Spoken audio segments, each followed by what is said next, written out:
kelompok 1 yang akan membawakan podcast mengenai geopolitik dan geostrategi Indonesia.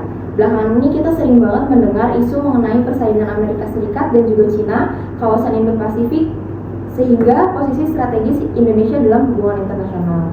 Pada kesempatan kali ini kami bisa bertemu dengan Prof. Heri. Boleh Bapak diperkenalkan dulu? Baik. Assalamualaikum warahmatullahi wabarakatuh. Waalaikumsalam. Good morning and greetings to us all. Terima kasih pada kesempatan pagi ini Bapak mendapat kunjungan ya dari para mahasiswa dalam rangka kita sharing ya atau discuss terkait geopolitik dan geostrategi. Bapak sehari-hari home base di Prodi Ilmu Hubungan Internasional FISIP UI. Ya. Dan dalam tadi Bapak baru associate professor. Lain menjadi profesor. Amin. Oke, terima kasih banyak kepada Bapak Heri sudah meluangkan waktunya dan juga bisa memberikan kami waktu untuk mengadakan podcast seperti ini. Kita langsung mulai aja ya Pak, karena ya, ini kan podcastnya juga mempertanyai gitu ya mengenai topik geostrategi dan juga geopolitik. Kalau menurut Bapak sebenarnya apa sih yang dimaksud dengan geopolitik dan mengapa masyarakat itu perlu tahu dan paham gitu akan topik tersebut? Baik, yang pertama dari pertanyaan apa ya? Memang kita harus memahami diksi dulu atau frase tentang geopolitik, geostrategi. Geopolitik itu adalah ilmu yang mempelajari tentang pengaruh ya kepemilikan kita sebagai anugerah Tuhan Yang Maha Esa Allah Subhanahu Wa Taala terhadap alam kita. Ya, darat, laut, udara, misalnya letak strategis Indonesia di antara dua samudra, ada di antara dua benua, dan kita ada di Central Choke ya, atau ada selat gitu. Seperti hanya di Iran ya, itu ada Selat Hormuz. Nah, kita punya banyak selat, ada arus laut di Malaka, di Kalimantan, dan Selat Sunda gitu. Itu sebetulnya potensi.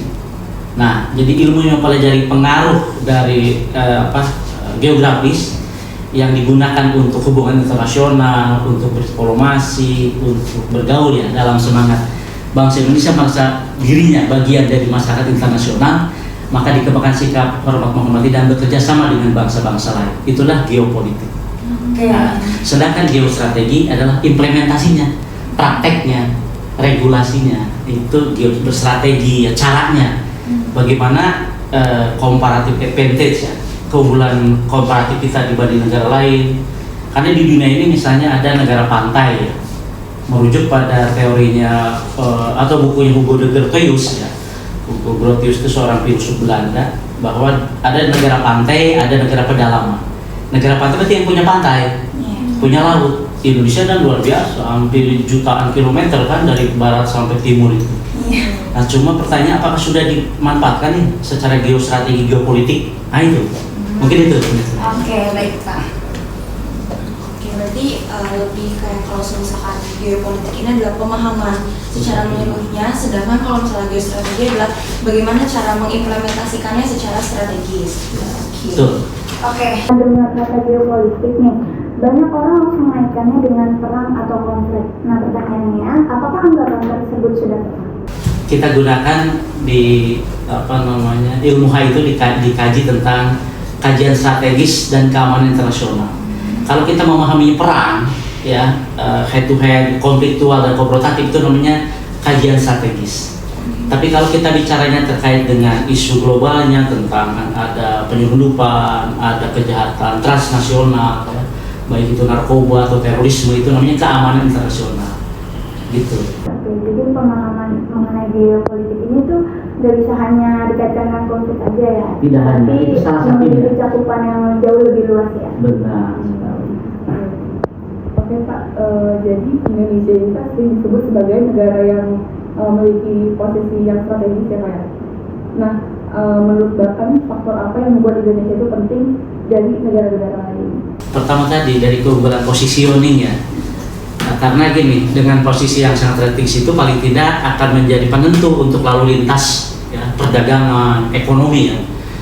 Karena mohon maaf, misalnya Cina, dia sempat punya doktrinnya itu tentang obor ya, yang obor itu one belt one road gitu. Jadi dia ingin mengulang masa lalu tentang kekuasaan China untuk lintas negara dalam perdagangan. Nah, lintasan perdagangan itu kan bisa darat, laut, udara. Indonesia tuh sangat strategis tadi karena menghubungkan dua benua, itu, dua samudra. Itu strategisnya di situ, secara geostrategisnya di situ. Jadi menjadi salah satu penentu lalu lintas. Contoh konkret, Iran ketika Hormuz ditutup, harga minyak gimana? Terganggu nggak? Iya, tergantung.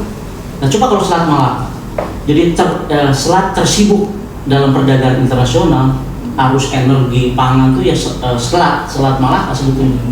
Berarti strategis ya Pak? Sangat strategis. Dan itu penting juga berarti ya Pak? Iya, betul. Namun pemanfaatannya aja yang dari negara kita belum bisa memaksimalkan hal itu gitu ya, makanya banyak terjadi illegal fishing dan juga Penyelundupan. Oke. Oke, menarik sekali sih. Sebetulnya kalau misalnya membahas geostrategi dan geopolitik memang cukup berat ya Pak pembahasannya. Dan memang sedikit membingungkan. Cuman ini sangat apa ya? Hal yang seharusnya kita mengetahui gitu. Bagaimana caranya tuh negara lain tuh bisa melintasi ke negara kita dan juga bagaimana perdagangan masuk, ekspor dan impornya. Lalu pertanyaan selanjutnya Bapak, mengapa negara-negara besar seperti Amerika Serikat, Cina, Jepang, dan juga Australia memiliki perhatian yang besar terhadap Indonesia? Apakah karena tadi posisinya strategis atau mungkin ada hal lain juga yang jadi menarik perhatian negara-negara lain? Ya. Jelas ya, kan tadi geostrategis. Geografi kita punya posisi yang sangat penting ya. Maka negara lain pun punya motif, punya interest ya, dan bukan hanya tadi motifnya untuk memanfaatkan geografis, tapi pertahanan keamanan juga motif lain, ekonomi, perdagangan, dan ekonomi itu tiga loh, ekonomi perdagangan, ekonomi pembangunan, ekonomi moneter. Nah, jadi wilayah kita kenapa sangat menarik, motifnya lagi sumber daya alam, ya kan? Kita bukan hanya bentangan samudra, laut, daratan, tapi potensi mineralnya. Coba apa yang nggak ada di negara kita, di geografis kita, ada semua kan? Dari mulai emas, yang kalian pada senang pakai emas kan? Perak, iya, semua bahan-bahan industri, ada semua. Jadi Indonesia itu memenuhi syarat untuk jadi negara maju. Cuma kepentingannya tadi mereka menjajah, menghegemoni. Itu bukan kolaboratif loh.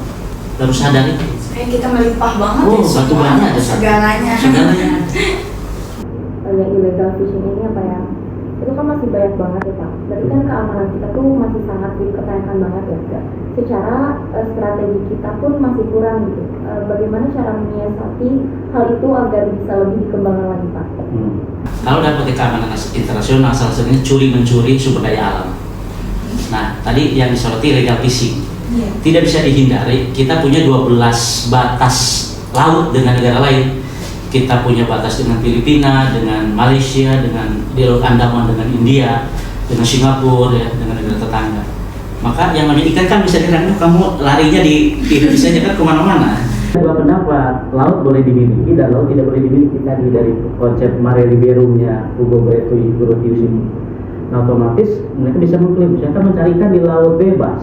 Maka ada aturan 12 mil, 24 mil, 200 mil. Apa itu? Teritorial kita 12 mil. Ya, yang milik kita persis. Lalu memanfaatkan ekonominya 200 mil. Di luar itu adalah laut bebas. Nah, kalau illegal fishingnya di laut bebas ya itu kita nggak bisa lawan, nggak bisa komplain, nggak bisa protes.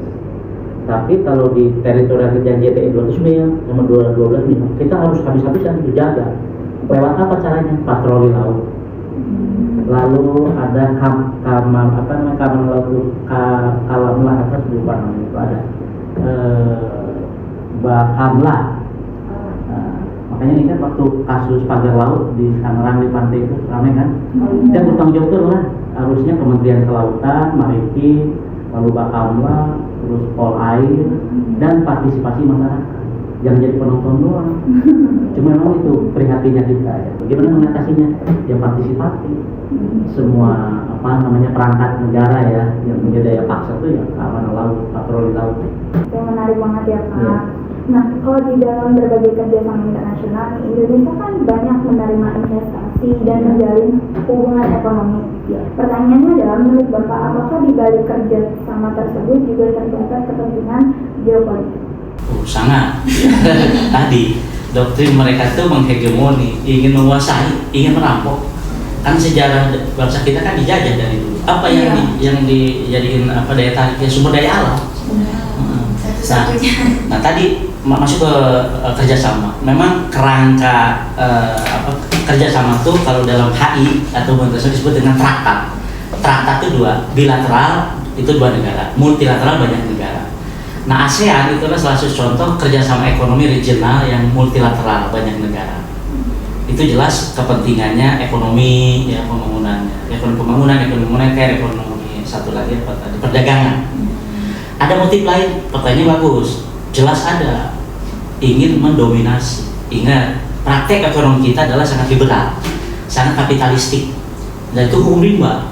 Yang kuat yang menang, betul nggak? Betul. Yang kaya makin Kaya. yang miskin Miskin. itu.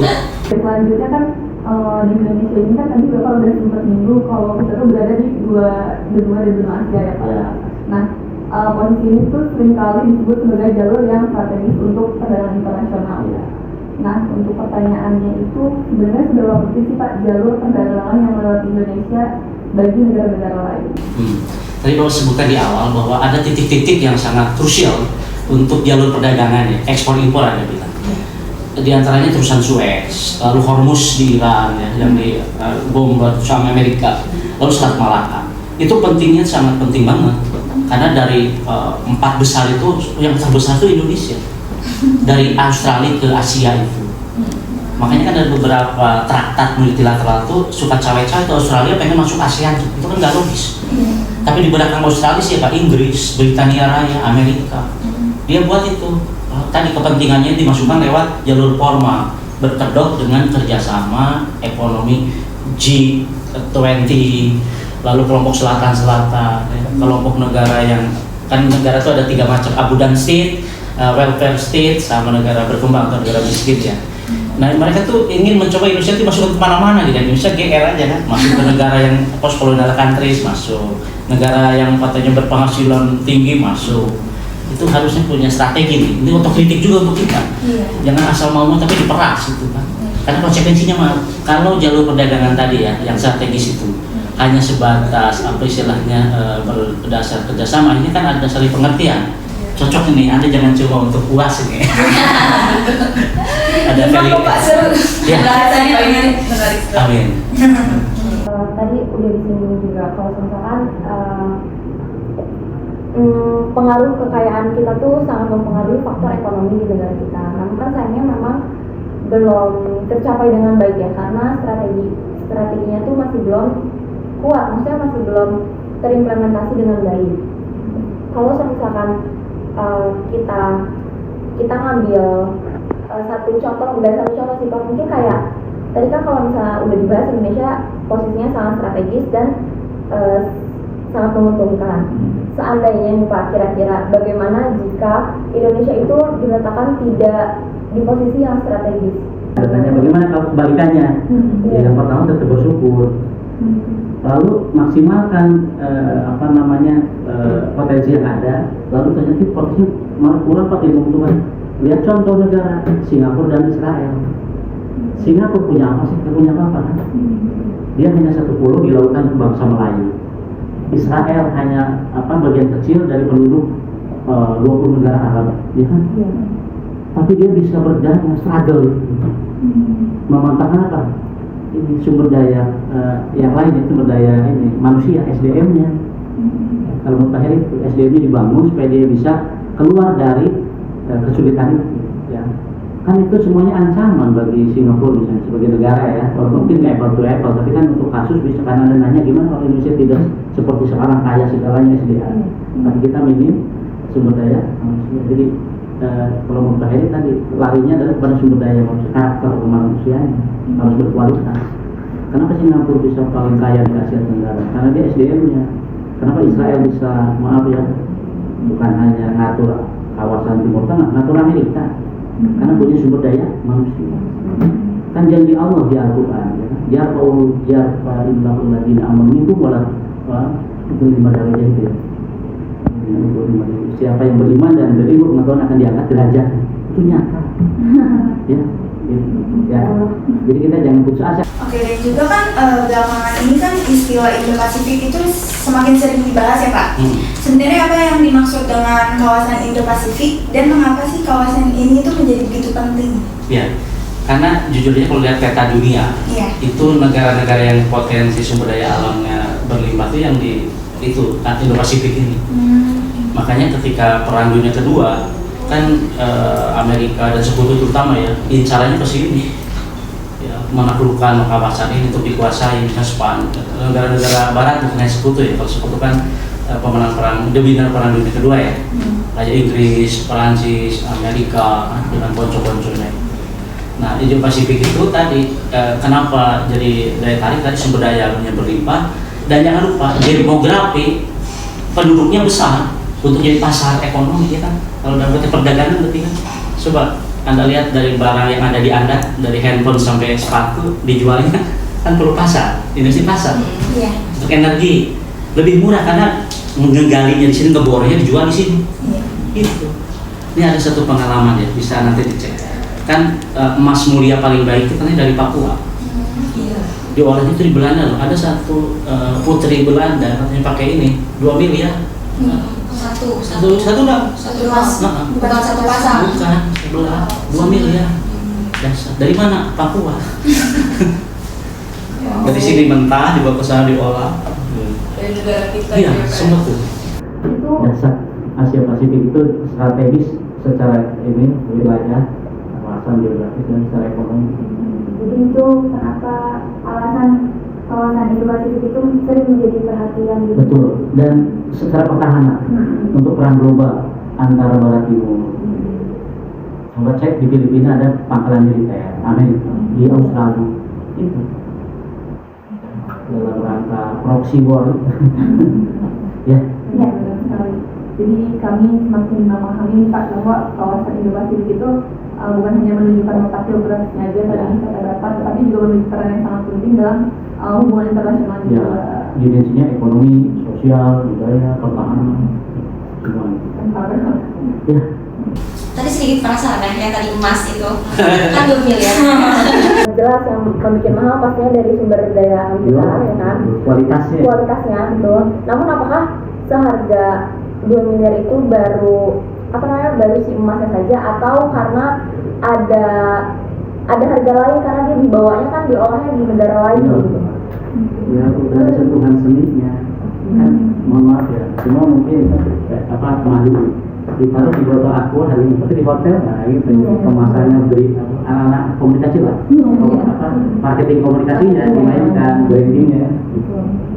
Kalau misalkan tadi kan geostrategi sudah dijelaskan ya antara perbedaan dengan geopolitik. Kalau misalnya geostrategi itu memang lebih strategis, maksudnya dalam implementasinya, sedangkan geopolitik adalah pemahaman secara teorinya. Kalau misalkan menurut Bapak strategis yang saat ini sedang dilakukan di negara kita itu seperti apa? Maksudnya kayak aturan main strategi dari Indonesia untuk alur itu seperti apa Pak? Baik, mungkin sebelum ke alur gini, Indonesia itu mempunyai prinsip politik luar negeri bebas aktif. Nah, politik luar negeri bebas aktif itu ditafsirkan beda-beda. Kalau kata Bung Hatta gini, mendayung di antara 2 pulau, tapi jangan nyenggol kemana-mana. Jadi ketika ada pulau A, pulau B, kita berlayar itu, ya kita berlayar aja hati-hati. Tapi bagi Soekarno, ini analoginya, politik bebas aktif itu kan kita bebas bergaul dengan siapa saja, tapi juga aktif dalam berkontribusi. Kalau Bung Karno kan analoginya, ini dia zaman dulu kan zaman dia presiden Amerikanya Jimmy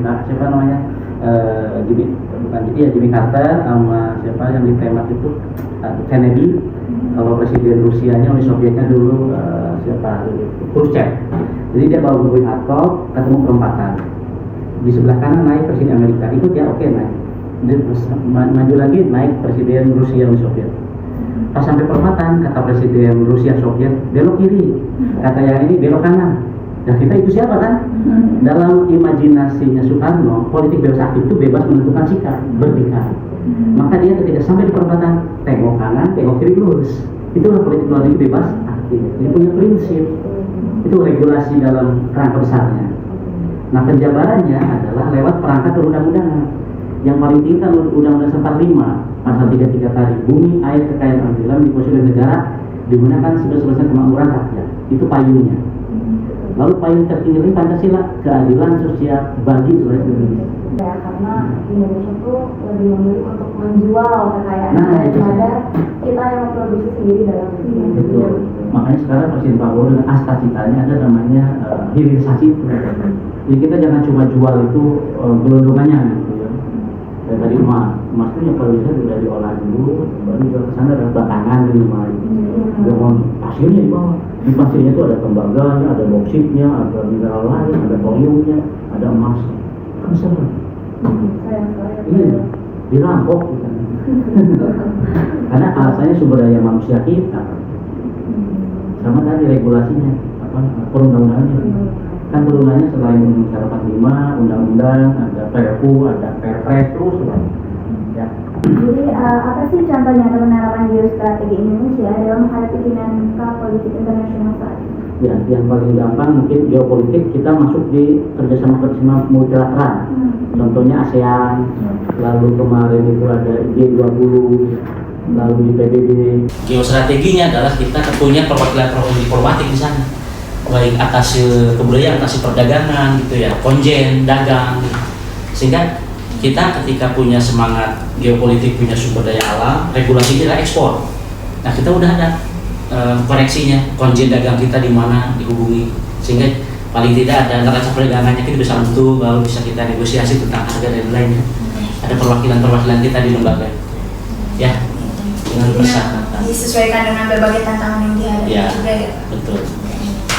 Oke, ya dan juga Indonesia dikenal dengan politik luar negeri yang bebas dan aktif ya Pak. Ya. Terus mengapa sih Pak prinsip tersebut masih relevan dalam menghadapi kondisi dunia saat ini? Kenapa?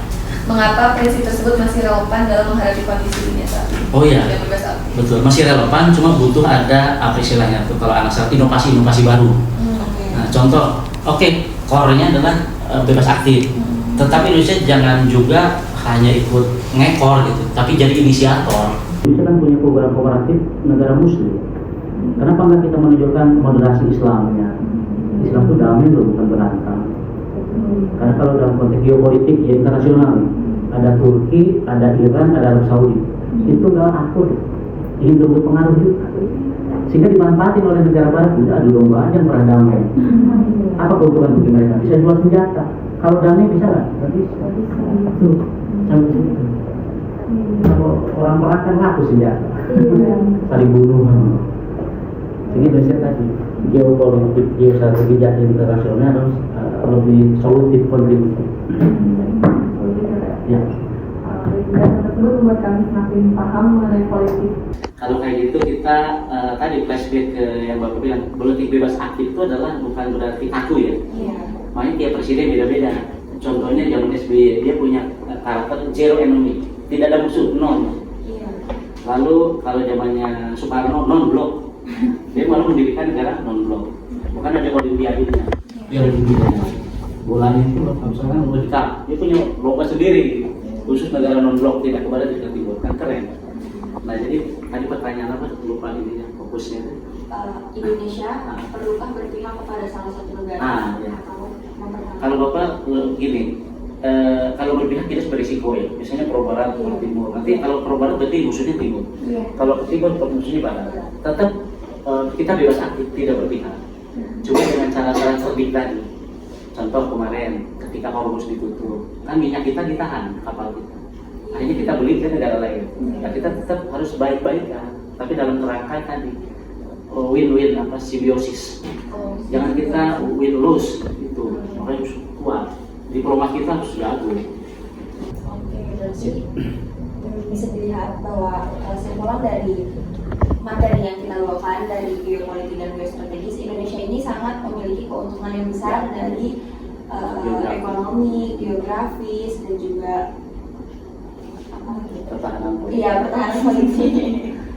Yang dimana sebetulnya bisa lebih kita kembangkan lagi, bisa lebih aktif lagi juga. Mungkin kita nih sebagai mahasiswa harus lebih aware lagi ya akan situasi dan kondisi negara saat ini, yang dimana lagi sangat krisis banget secara hukum juga. Oke, mungkin dari yang ingin kami pertanyakan sudah cukup ya Bapak ya. Sebelumnya terima kasih banyak atas waktu serta ilmu yang sudah Bapak sampaikan dan juga sudah berkenan banget nih untuk membantu kita dalam pengerjaan UAS di semester 2 kali ini. Oke, sebelum mengakhiri diskusi hari ini kali ya Pak, kami ingin meminta pesan dari Bapak untuk para mahasiswa dan masyarakat mungkin ya. Pesannya terakhir. Jadi, Karena ini topiknya adalah pendidikan ya. Iya Pak. Kalau ini bulan Muharram ya, bulan hijrah ya. Jadi hijrah dalam konteks pendidikan itu adalah bagaimana kita mentransformasi, ya, merubah diri berdimensi spiritual, intelektual, dan moral. Nah, jadi kita perkuat itu spiritualitas kita kuat, intelektualitas kita kuat, sama moralitas kita kuat. Itu akan jadi keunggulan ketika kita bersaing dengan masalah itu. Relevan pertanyaan Anda, kalau kita tidak semakmur Indonesia, bisa nggak? Tetap bisa kalau sumber dayanya. Jadi mumpung Anda masih muda, Anda focusing on good karakter dan kompeten. Nah gitu poinnya ya. Berarti itu poinnya. Ya. Untuk memperkuat geopolitik, geostrategi kita dalam pergaulan internasional. Karena kita nggak mungkin eksklusif, harus inklusif. Berarti jadi kita bisa jadi pionir. Betul. Jadi aktor-aktornya. Mendoakan Anda menjadi orang-orang hebat. Amin. Ya, gitu ya, semangat ya. Terima kasih. Memburu ikan jadi asik. Cukup sekian, terima kasih.